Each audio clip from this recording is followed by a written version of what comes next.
Hey, I'm Smooneychad, and you're about to witness one of my craziest missions yet, where I try to send an SSTO to Gilly and back, because I've been trying to beat Kerbal Space Program 2 using only aircraft. This all began in the last episode when I was trying to send a probe to Gilly, but it got stuck inside the SSTO that I used, which led to some rather strange results. But as the wise man Jebediah Kerman always said, if you want something done, you've got to do it yourself, and nearly die in the process. And we're going to hold him to those words because today we're going to be building a single-seat SSTO to complete that Gilly mission. And for the wings on this SSTO, we're actually going to be using the small stabilizer rather than the small wing because it's literally half the weight of the small wing.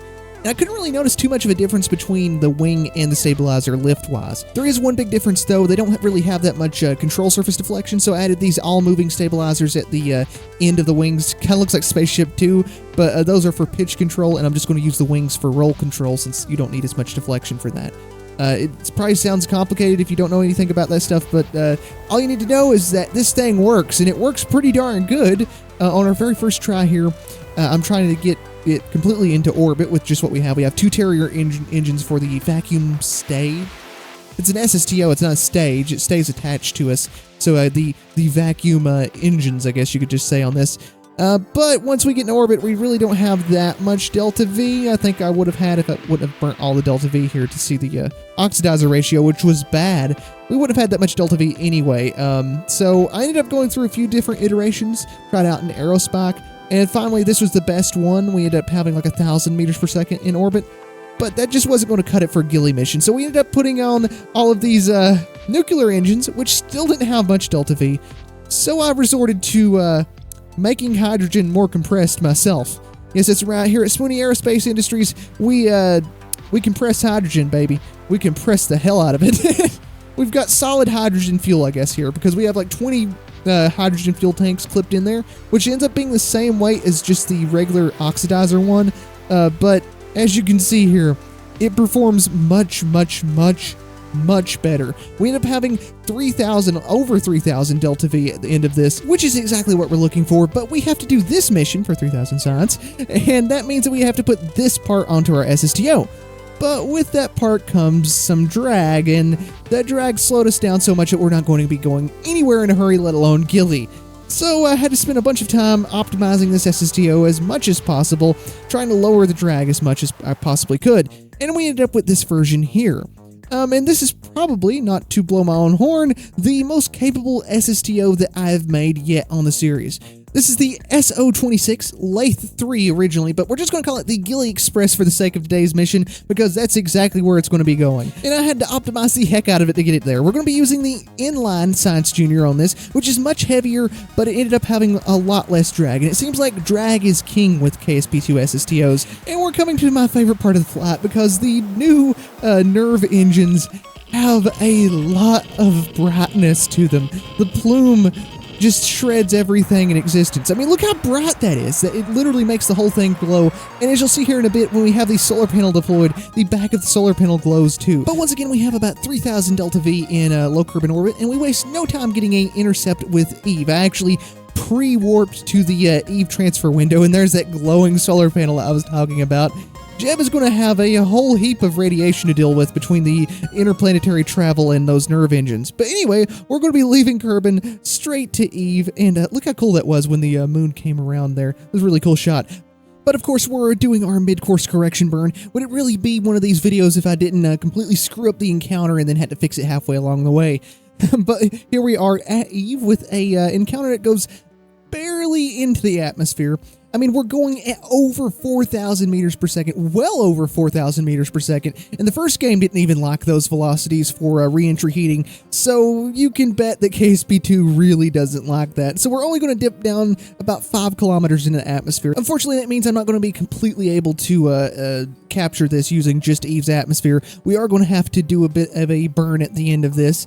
But it does mean that we save at least maybe a tiny bit of delta V here. I don't know, but the wings were really the limiting factor there. We probably could have got a lot more delta V savings and maybe even captured if we were using some of the much heavier, much bigger wings sized down to this size. That is the benefit of the heavier, bigger wings. They have a much better heat tolerance than the smaller ones. But anyway, we're in Eve orbit now officially, and we have to try to match our orbit to Gilly's there. And you have to kind of get a encounter with Gilly like it's a rendezvous with like a space station or something. The sphere of influence that Gilly has is so tiny that you're really not going to be getting an intercept and then like burning in retrograde. Right there, we just decided that we were going to bring out the periapsis as far as we could, and it's going to make our inclination change burns a lot cheaper. As you can see, they didn't really take much delta V at all to do compared to if we just left our periapsis down really close to Eve's atmosphere. So we bring it out here and finally get a, you could call it an encounter. It's more like a rendezvous, like I said, with Gilly. So it takes a bit of doing, obviously. The sphere of influence is so small, it's very hard to actually get an encounter. But we finally do get one, and we finally get to see the beauty of little baby Gilly. Gilly is the smallest object in the Kerbuller system, if you do not know. It's the smallest one with gravity, at least, and it kind of got a makeover in KSP2, and I love the way that it looks. It looks like a proper asteroid now, rather than just a blob. And we're already within 30 kilometers of our landing site. That should give you a perspective how tiny Gilly is. And we got limited to 4 times time warp. So this is going to be a very, very slow descent. So I sped this up a whole bunch. We are going to be using our landing gear naturally because of course you need them on an object that has the gravity of a pea. So there's the little landing spot right there. We're supposed to be doing a test here to see how a crater this big was left on Gilly without absolutely blowing the little thing apart. So we have to land right here, and this was supposed to go a lot smoother than it did, but I realized that we had our spring strength apparently just right to make some big bounces on Gilly. So I adjust the traction control and the spring strength to hopefully bring us to stop, and it works. We're brought to a stop on a little tiny hill. Not that it really matters. You're not going to get pulled down much, as you can see here with Jeb, who just jumped out of his cabin door there. And he's still going down. There he is. Okay, there we go. He finally made it to the ground, and now he's thinking about something. Probably thinking about why he went on this mission to an oversized rock orbiting purple hell. Lucky for us, though, and not for Jeb, the surface samples here do carry a fair chunk of science. So naturally, we're going to go biome hopping using Jeb's EVA pack, which scared the absolute bejeebus out of him. If you're scaring Jeb, you know you're doing something right. And it turns out that the oblique crater biome site thing is actually absolutely massive. We had to go all the way out here to get a surface sample. And apparently the surface sample tubes move on their own now. And I figured that this spot here on the South Pole looked as much like silicate fields as any other part of Gilly, and I couldn't find a proper map for it. So we're going to send Jeb there to try to get that biome. And boy, this was a long trip. I just left the room and got a cup of coffee, and with the velocities that we're dealing with here, it's absolutely nothing for a Kerbal to bump around a little bit and, you know, just shake it off. And that's exactly what I did, and luckily I came in the room right here and took control of the band, and yeah, you might notice that the terrain here is a bit strange. That's completely on my end and not the game's fault. It's the same glitch that causes the infinite mun hole and everything. It's to do with me having an Intel iGPU because I'm an absolute madman and I play this on a laptop. Anyway, that's completely beside the point because we now have a Gilly hole. At least that's what it looked like out of the corner of my eye. So I reverted the flight here to him being down in the hole and got out of this horrible looking terrain here and flew over to this not so horrible looking Gilly hole, which kind of makes me think this has absolutely nothing to do with the glitch that I have and is actually a proper feature. I mean, look how smooth this looks. This looks like it was modeled. It doesn't look like it's a glitch like those weird spiky things or the mun hole.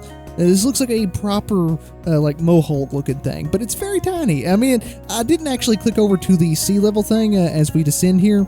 I wish I would have. I had it on ground, so it only ever said that we were 1 meter when we were at the bottom. So I don't know how deep it actually was, but to me it looked like it was maybe 100 meters, 200 meters deep, something like that.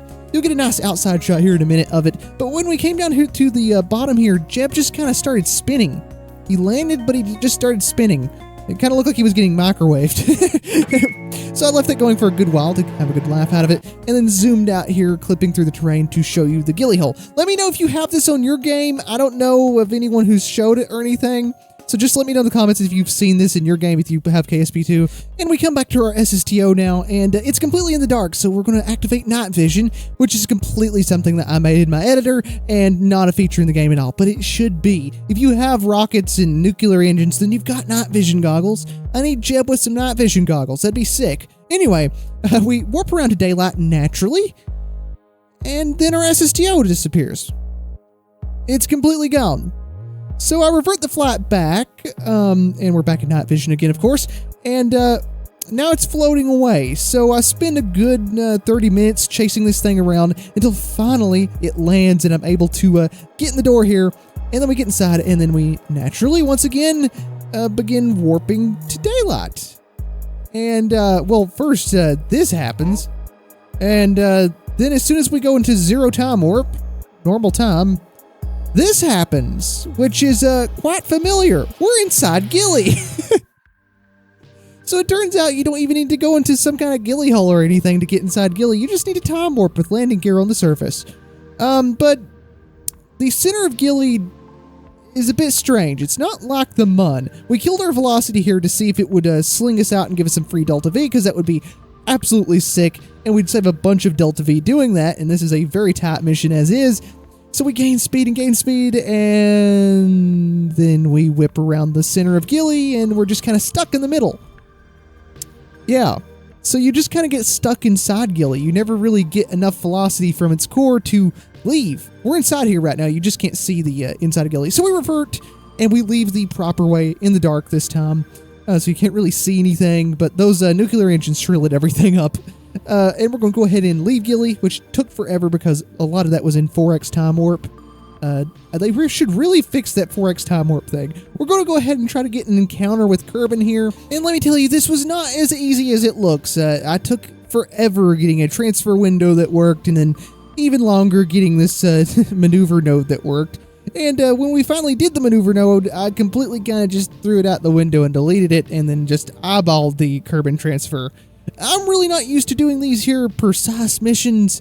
I'm just used to eyeballing it. Luckily, the eyeballing it seemed to be working out somewhat. I mean, we did get an encounter with Kerbin after all, and we ended up gradually working it down and trying to get the lowest velocity encounter we could. We're finally leaving Eve and saying goodbye to the little Eve system. And here goes the tweaking I was talking about, trying to get the lowest velocity, best encounter with Kerbin. And we're very low on Delta V. We got 94 Delta V left, and we've got an encounter with Kerbin's atmosphere.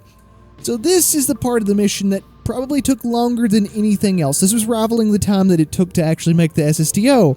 Was the Kerbin encounter with 94 Delta V.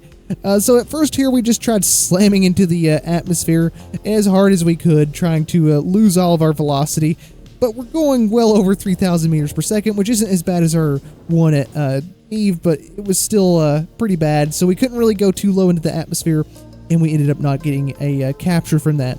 But with the almighty power of quick saving, I was able to keep trying and keep trying and keep trying. Most of those attempts were failed, as you can see. You really can't go into a re-entry with an SSTO like this anyway, but like complete pro grade and then just kind of nose up. I did find out though, if you deployed the landing gear, this was very late into all the attempts, if you deploy the landing gear, it causes a bunch of extra drag, obviously, but they don't melt off. And you get a bunch of extra drag, and then you can kind of wiggle around and lose a ton of velocity. So much so that on this very attempt, I was able to finally get captured around Kerbin with a little bit of Delta V to spare, because we're going to need a lot of Delta V once we're captured here to adjust our orbit and actually land back at the KSC, which is the goal. And we needed also a lot of aero braking, and I mean a lot of aero braking. I aero braked forever. Just sitting there and aero braking, but eventually our orbit came down far enough till we basically got more or less a circular orbit, and I was so sick of aero braking, so I just stuck with it. And we raised our orbit up out of the atmosphere, which was a lot of Delta V, but we had to do it. And now we need to try to land at the KSC. Now, as you can see, the KSC's there, and our orbit's way up there. So we're going to switch to our favorite little geostationary satellite and warp forever until we get the weird little orbit that we have, the inclined little orbit that we have lined up with the KSC. Enough until I think we can land there. So we finally do a little burn there and get our periapsis down under the atmosphere. We do a final little burn to bring it down a bit farther, and now all that's left is our final re-entry run here. I was so sick of re-entering, but this one was finally exciting for me because we could finally, probably, maybe, hopefully, land at the KSC. And we were completely out of battery. I tried recharging it there in the upper atmosphere with the solar panel. Probably not the best idea. definitely not healthy for the solar panel, but we were completely out of control because the control surfaces really aren't going to control you much in the upper atmosphere. But luckily, this thing was so controllable in the upper atmosphere that sometime around 30,000 meters, we were finally able to gain control and started immediately banking toward the north, because we were going very far south of the KSC, and we weren't going to hit it anytime soon with a trajectory like that. But there's the island runway, and there's the main runways. We can land at either one of them, but we're going to try to loop around and come in on the main runways in the direction that we always do, which I think is the proper direction to land on them, but I don't actually ever intend to land in that direction. It just always ends up happening like that. At this point, I remember feeling so relieved that we were finally lined up with enough velocity on the runways, because I was completely in doubt this entire mission that we were going to be able to do any of it. There was so little delta V margin between all of the different burns that we had to do and everything, and so much doubt that we'd actually be able to survive re-entry heating or aero braking or any of that. I didn't think we were going to be able to do any of this, let alone actually finally land at the KSC here, so I was very excited for this landing. But of course, I'm going to have to nail it, and there comes the problem. This thing is very controllable, mind you. It feels the exact same as when it was fully fueled to me. It feels like it's holding its velocity pretty well, and I'm able to fly it really, really well. But it's a bit hard to land. We're going to see here if Jeb likes this landing. He jostles around a little bit and then gets lunged forward when the brakes activate. But otherwise, this was a very buttery landing. Pretty nice. But Jeb isn't stopping. Jeb's going, he's still going.